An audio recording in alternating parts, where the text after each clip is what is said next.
সবাইকে আমি একটি ভিডিও দেখাতে চাচ্ছি। সর্বপ্রথম জাস্ট ৫ সেকেন্ডের ভিডিওটি একটু দেখুন।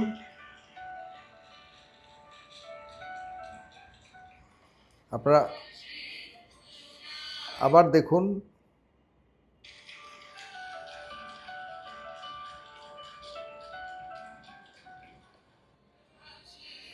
এই ভিডিওটির আপনারা ইতিহাস জানেন। এটি আজ থেকে ৪-৫ দিন আগের ভিডিও এবং এই ভিডিও নিয়ে বেশ অনেক কথা আছে। অনেকে অনেক রকম মতামত দিয়েছেন, কিন্তু অনেক কথা রয়ে গেছে। এই ভিডিওতে যে দুজন মানুষ পাশাপাশি বসেছে, তাদের চেহারাগুলোকে আপনারা দেখেছেন? তাদের মুখের হাসিটুকুকে আপনি দেখেছেন? তারা যথেষ্ট আত্মতৃপ্তি নিয়ে সেখানে আনন্দের সাথে পাশাপাশি বসছেন এবং আমার কাছে মনে হয়েছে যে চমৎকার একটি পরিবেশ, চমৎকার। যিনি দ্বিতীয় সারিতে, দর্শক সারিতে বসেছিলেন, তিনি আর কেউ নন। আপনারা জানেন যে সারা বিশ্বের অন্যতম একজন আলোচিত ব্যক্তি, আমাদের বাংলাদেশের কৃতি সন্তান জনাব ডক্টর মোহাম্মদ ইউনূস। তিনি সদ্য সাবেক আমাদের দেশের তত্ত্বাবধায়ক সরকার, আমাদের দেশের ইন্টারিম সরকারের প্রধান উপদেষ্টা ছিলেন। ১.৫ বছরের মতো তিনি দেশ পরিচালনা করেছেন। অনেক সমালোচনা আছে, অনেক সময় আমি নিজেও ব্যাপক সমালোচনা করেছি। আমার থেকে বেশি সমালোচনা করেছে বলে মনে হয় না। তবে আমি সমালোচনাটা করেছিলাম ডক্টর মোহাম্মদ ইউনূস সাহেবের ক্যাবিনেটের। তিনি যাদেরকে নিয়ে আমাদেরকে সেই ১৭ বছর পর জুলাই যুদ্ধে হাজারো মানুষের প্রাণের বিনিময়ে যে বাংলাদেশটি আমরা পেয়েছিলাম, সেই বাংলাদেশের একটি বিশাল প্রত্যাশা নিয়ে জনগণ যাদের হাতে ক্ষমতা তুলে দিয়েছিল, তিনি ডক্টর মোহাম্মদ ইউনূস। কিন্তু তিনি যেভাবে পরিচালনা করেছেন ১.৫ বছর এই দেশটিকে, তার আশপাশে যে লোকগুলো ছিল তারা মানে কি বলবো, সরাসরি অযোগ্য, অথর্ব এবং মানে তাদের কোনো ধরনের অ্যাচিভমেন্ট বলতে কোনো কিছুই দেখাবার মতো কাজ করেনি। ওনার ক্যাবিনেট সদস্যদের কথা বলছি, আমি ডক্টর মোহাম্মদ ইউনূসের কথা বলছি না। আমি আজকে যে কথাটি বলতে এসেছি সেটি ইন্টারিম সরকারের ব্যর্থতা বা সফলতা দিয়ে নয়। তাদের ব্যর্থতা এবং সফলতা নিয়ে কথা এখনও বলবার আছে। যারা ব্যর্থ হয়েছে, যাদের কারণে আজকে এখনও পর্যন্ত আমরা প্রত্যাশিত বাংলাদেশে যেতে পারিনি, এখনও আমরা সংশয়ে আছি, এই দায় নিয়ে ডক্টর মোহাম্মদ ইউনূস সরকারের যারা দায়ী ব্যক্তিরা আছে তাদের অবশ্যই একদিন না একদিন জবাবদিহি করতে হবে, এতে কোনো সন্দেহ নেই। কিন্তু আজকের বিষয়টি আমি দেখে অনেক আশান্বিত হয়েছি। এই না হলো প্রধানমন্ত্রী। আমাদের একজন প্রধানমন্ত্রী বর্তমানে রয়েছেন, যার বাবা প্রেসিডেন্ট ছিলেন, যার মা বাংলাদেশের তিনবারের প্রধানমন্ত্রী ছিলেন। এরকম একজন পরিবারের সদস্য এখন বাংলাদেশের বর্তমান প্রধানমন্ত্রী, যিনি দীর্ঘদিন নির্যাতিত হয়ে দেশ ত্যাগে বাধ্য হয়ে বিদেশে দীর্ঘদিন কাটিয়েছেন এবং সারা সময় জুড়ে তিনি বাংলাদেশের প্রতিটি দিন বাংলাদেশের মানুষের সাথে সম্পৃক্ত ছিলেন, মানে অনলাইনের মাধ্যমে দূর থেকে, এবং সংগঠিত রেখেছিলেন তার বিশাল একটি দলকে, বিএনপিকে আগলে রেখেছিলেন, বিএনপির সকল নেতাকর্মীকে। যে কারণেই তো এত বছর যাওয়া সত্ত্বেও কোনো শক্তি বিএনপিকে সেরকমভাবে ভাঙতে পারেনি। তবে দুর্বল তো ঠিকই ছিল। সবল থাকলে তো আর ২৪-এর প্রয়োজন হতো না। তারা দুর্বল ছিল বলেই যেখানে আমরা মানুষ ভেবেছিলাম যে বিএনপির নেতৃত্বে হয়তো শেখ হাসিনা সরকারের পতন হবে, সেখানে যুগেরও বেশি শেখ হাসিনা সরকার আপনাদের সবার ভাষায়, আমাদের ভাষায় ফ্যাসিজম কায়েম করেছে। এটি প্রধান বিরোধী দল হিসেবে বিএনপির আগাগোড়া ব্যর্থতার বিকল্প আর কোনো কিছুই ভাবার কোনো সুযোগ নেই। বিএনপির কারণেই এটি হয়েছে, এতে কোনো সন্দেহ নেই। বিতর্ক থাকতে পারে, আমি সেই বিতর্কেও যাচ্ছি না। আমার মূল কারণ হলো আজকের এই ভিডিওর জনাব তারেক রহমান যে জেস্টার দেখিয়েছেন, দ্বিতীয় সারিতে থাকা সাবেক প্রধান উপদেষ্টা নোবেল লরিয়েট জনাব ডক্টর মোহাম্মদ ইউনূসকে তিনি তার পাশে বসিয়েছেন দর্শক সারি থেকে ডেকে। এটাকেই বলে লিডারশিপ।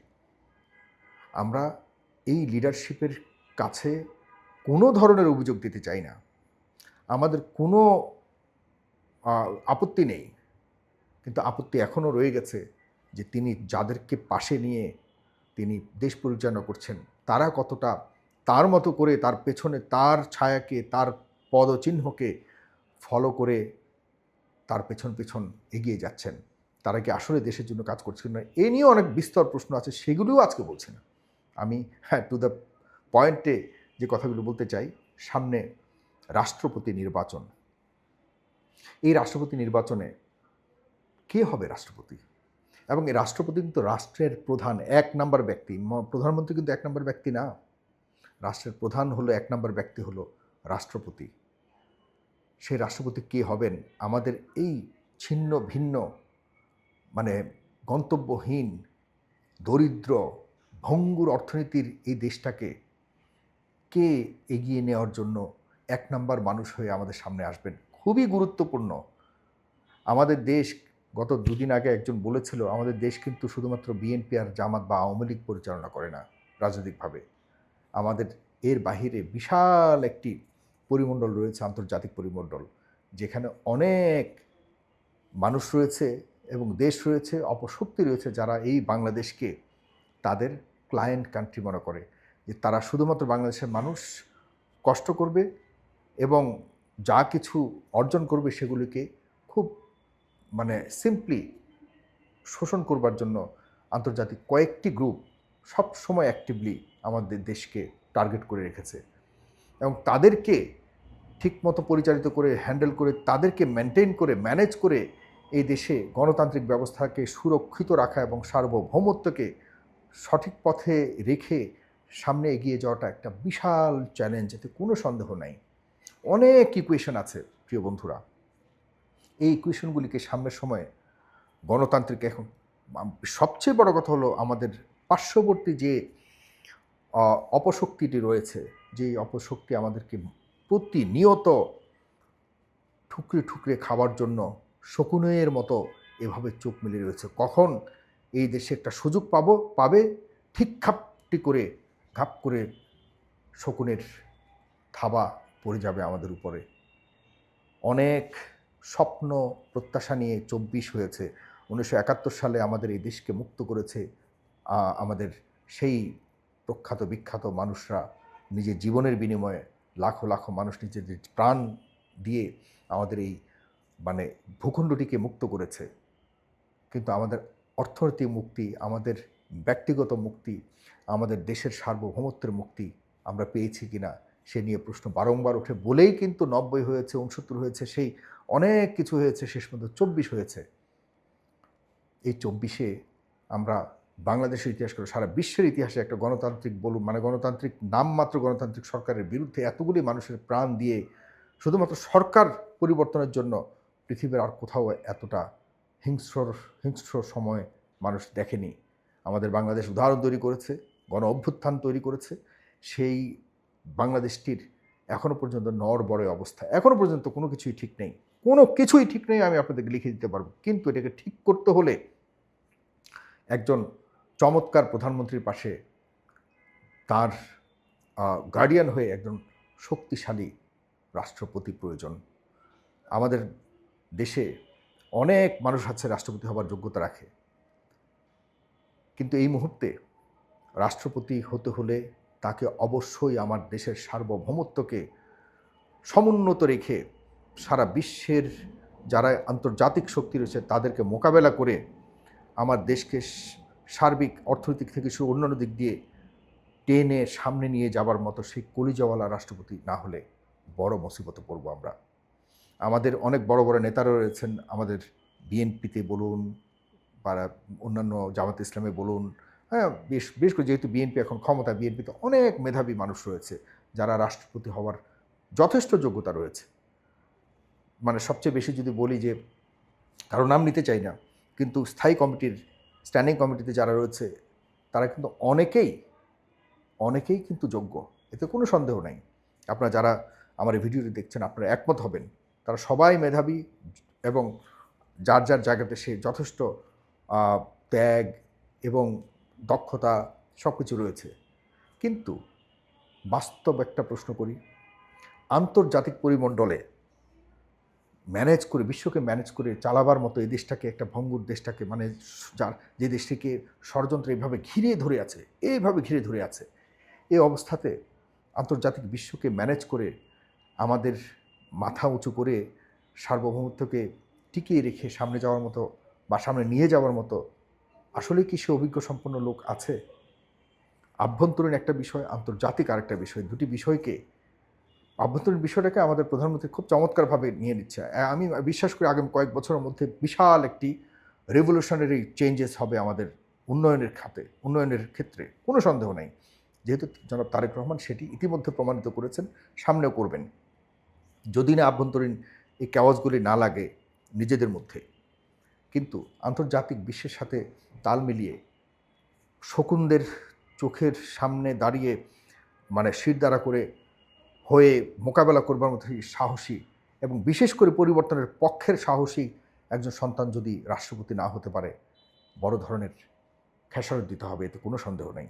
আমি প্রশ্ন রাখছি, যেহেতু জনাব ডক্টর মোহাম্মদ ইউনূস তার একটা বিশাল আহ, আহ, একটা পদচারণা রয়েছে, আন্তর্জাতিক বন্ধুসুলভ শক্তি রয়েছে, তাকে জনাব তারেক রহমানের পাশে রাষ্ট্রপতি হিসেবে রাখবার জন্য যদি সাধারণ মানুষের পক্ষ থেকে এরকম কোনো আশা প্রত্যাশা মানে জাগায় বা দাবি করে, আমি জানি না জনাব তারেক রহমান বা বিএনপির শীর্ষ পর্যায়ের যোগ্য নেতারা কীভাবে এটাকে নেবেন এবং সুযোগ দেবেন জানি না। তবে মানুষ মনে করে, আমিও মনে করি যে এই সময়ে, অন্ততপক্ষে এই সময়টাতে জনাব ডক্টর মোহাম্মদ ইউনূসকে রাষ্ট্রপতি হিসেবে যদি নিয়োগ প্রদান করা হয় বা নির্বাচিত করা হয়, তাহলে কি মন্দ হবে?